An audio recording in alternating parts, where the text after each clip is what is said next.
Good morning. That's loud.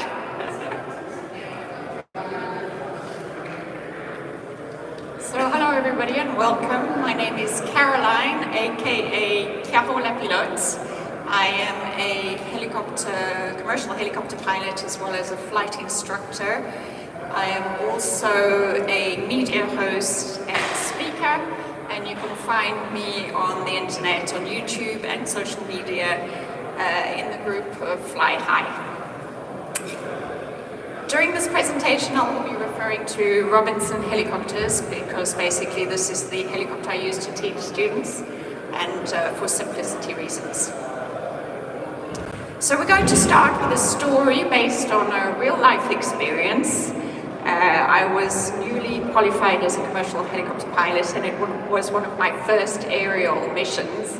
I was super excited because this is a kind of work which I really enjoy. The teamwork with the cameraman as well as the flight techniques, it's something that I really enjoy. I spent a lot of time planning for it because I wanted to be well within the limits. And we were filming in a stunning area in France called the Jura Mountains. They have beautiful lakes, rivers, picturesque villages, mountains and cliffs, so beautiful scenery. It was a beautiful summer's day, nice blue skies, and we wanted to take off really early because for this type of mission it's better if it's not too hot. But unfortunately the crew arrived late and took a bit of time setting up their equipment, so we finally took off at 10 o'clock and we had exactly 1 hour to complete the mission. Everything was going super smoothly. Just to let you know that any static shots, I like to do them at 30 to 40 knots. I prefer to avoid hovering out of ground effect. This is a nice safe speed, and usually it's slow enough for the camera crew, so they were quite happy with that. Everything was going smoothly. I kept an eye on the clock and saw that it was time to be heading back because we only had 1 hour, and when you're a commercial helicopter pilot, your boss will remind you that every minute counts. We passed this magnificent waterfall. We all agreed that we had to get this one last shot because it's an absolutely magnificent waterfall. And as we were coming in, the cameraman was saying, "Hold it, one last shot, hold it, one last shot." I was taking quite a bit of time and I was slowing down a lot, and all of a sudden, luckily I aborted the shot and lived to tell you the story. Our main objectives today are to understand what RPM is, recognize the importance of RPM, learn what happens when RPM is too high or too low, avoid unintentional RPM changes, and most of all, know what to do when things go wrong. So what is RPM? Well, RPM or revolutions per minute is rotation frequency. This is both essential in engine and rotor performance. The Robinson tachymeter is pretty visual. On the left-hand side we have E for engine RPM, on the right-hand side is R for rotor RPM. The values are represented as percentages because obviously the engine RPM is much higher than the rotor RPM. So this is in percentages, it's visually aligned, and it's easier for us helicopter pilots to monitor. Now, as you can see, they're different colors. Red zone, obviously, we should avoid at all costs. The yellow zone on the right-hand side in the rotor RPM from 90% to 110%. We're allowed to go in the yellow zone during auto rotations. However, under normal procedures, we have that tiny little spot of green where we have to keep the RPM in that zone. So it's from 101 to 104%. That leaves us a margin error of 3%. So it's incredibly tight. But we know that as long as we stay in the green zone, we'll have enough lift. speaking of lift, anybody know what this is? We'll go through it quickly because it's important to know how RPM is in the lift equation. So we'll start with CL, which is the coefficient of lift. The coefficient of lift refers to the shape of the blades as well as the angle of attack. Now, as pilots, we can't do anything about the shape of the blades. That's for the manufacturer to decide. However, we can indirectly control the angle of attack by raising and lowering the collective, changing the pitch angle of the blades, and therefore changing the angle of attack. So it's something we can control a bit. Next up, we have S for surface. This is the surface area of the blades as well as the rotor disc. Surface area of the blades, again, that's the manufacturer who decides. The surface area of the rotor disc usually stays stable. However, there are some things that can affect it. So we have RPM, gross weight, and G-forces can, for example, low RPM, high gross weight, or excessive G-forces will increase your coning angle, which is the upward bend of the blades. And if you increase the coning angle, you can see that we reduce the surface area of our rotor disc. If a reduced surface area means less lift. Next up, we have half rho, rho referring to air density. So for better performance, we obviously prefer more air density, so more air molecules in a certain space of air. Again, this is something we can't control, but it's important to know what will influence air density. So we have atmospheric pressure, temperature, humidity, and altitude. And for better performance, we prefer a higher atmospheric pressure, lower temperatures, lower humidity levels, and lower altitude. Last but not least, we have velocity squared. This is referring to the speed of the blades pushing through the air, or the airflow over the blades. So this, you can see, is directly correlated to RPM. Now you have to know that it's velocity squared, so your RPM will have an exponential effect on lift. For example, if you double the RPM, you get 4 times more lift, which is great for us pilots. However, if you halve velocity, you're left with 1/4 of lift. Less velocity, less RPM, less lift. So as you can see, there are also side effects of RPM. So if you reduce the RPM, we saw that we can also reduce the surface area as well as the angle of attack. If you have less lift, the helicopter is going to sink. So the air rushing up over the blades will increase your angle of attack. And as well as if you're a pilot, when your helicopter is going down, you're going to lift the collective to go up, which will increase the angle of attack even more and can produce a stall. Bad news. So it's obvious that RPM has the greatest effect on lift. So there are 3 ways of maintaining your RPM in the green. You can do it manually, is the way they used to do it. And there are still some helicopters today which you do it manually, like the Bell 47. You also have a correlator. Now this is a mechanical link between the collective and the throttle. So when you raise the collective, it opens the throttle. You lower the collective, you need less power, it'll close the throttle. It gets pretty close, it's pretty effective, but there still needs some fine-tuning. So for that we have the governor, which is an electronic device which measures engine and rotor RPM and adjusts the power accordingly. So it keeps your RPM in the green. Now this is extremely effective, however it's essential for pilots to learn how to control the RPM manually, because something does happen, this happens quite often actually, is governor malfunction. Now a governor malfunctioning can cause erratic, uncontrolled RPM, either overspeeding or underspeeding.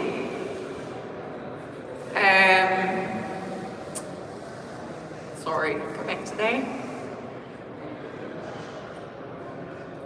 Symptoms include fluctuations, so if the governor just stops working, you will have fluctuations in your RPM, which are not corrected. Or you can also have a confused governor, which is really pushing up your RPM really high or pushing it really low, or sometimes even erratic, going up and down and up and down. So if you suspect governor failure, the correct procedure is to grip the throttle firmly, turn off the governor, and then complete the flight manually, keeping the RPM in the green. Now, RPM fluctuations can also be attributed to pilot error. Some common mistakes are starting the engine with the throttle open, confusing left and right throttle movements. Now, this is especially important for people who ride motorbikes, because it's the opposite to that of a motorbike. Gripping the throttle too tightly and overriding the governor. Inadvertently switching off the governor. Mishandling RPM during auto rotations, especially upon entry when you're loading the rotor disc. Requiring more power than is available. Now, this is quite a common one, so please be aware when you're flying in hot, heavy or high conditions, be aware of this fact. And also be aware that the governor is less effective at very high altitudes, so you need very smooth inputs for the governor to keep up. Engine overspeed, what will happen if you overspeed your engine? It's going to cost a lot of money. Misalignment of the fan wheel, which is something that pilots can spot easily during pre and post flight checks.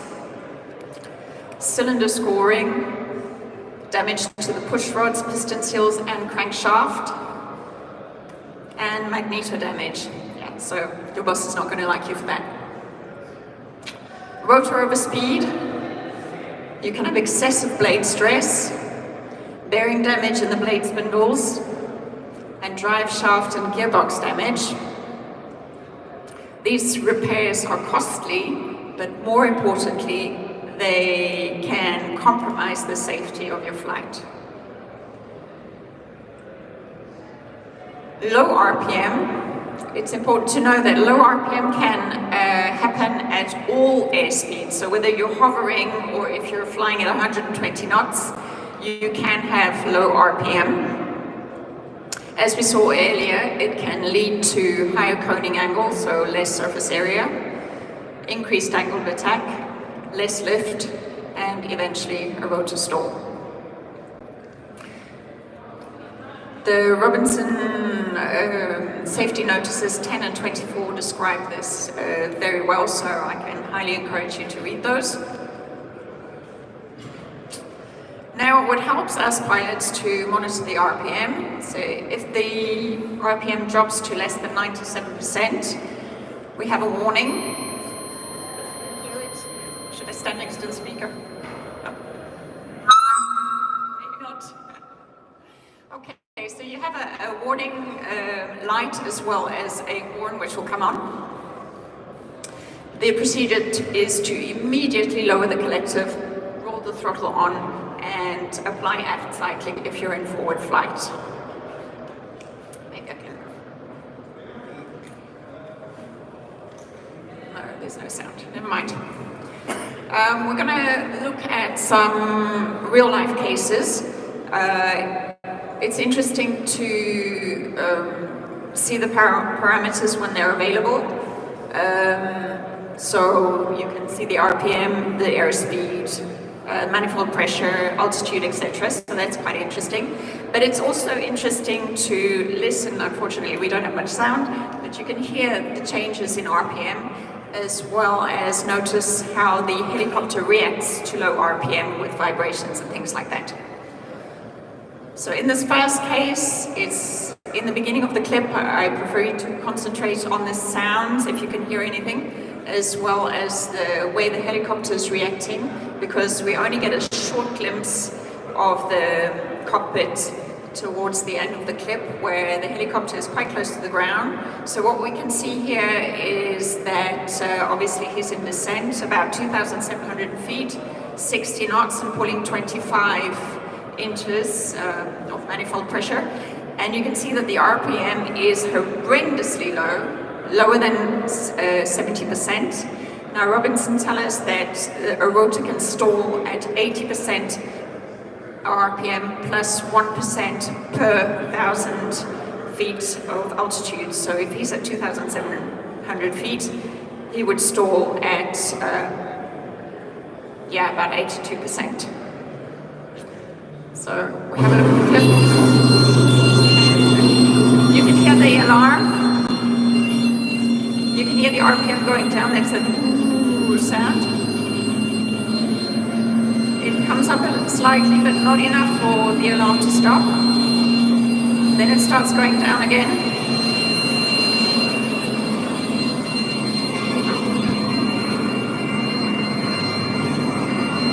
It's closer to the ground.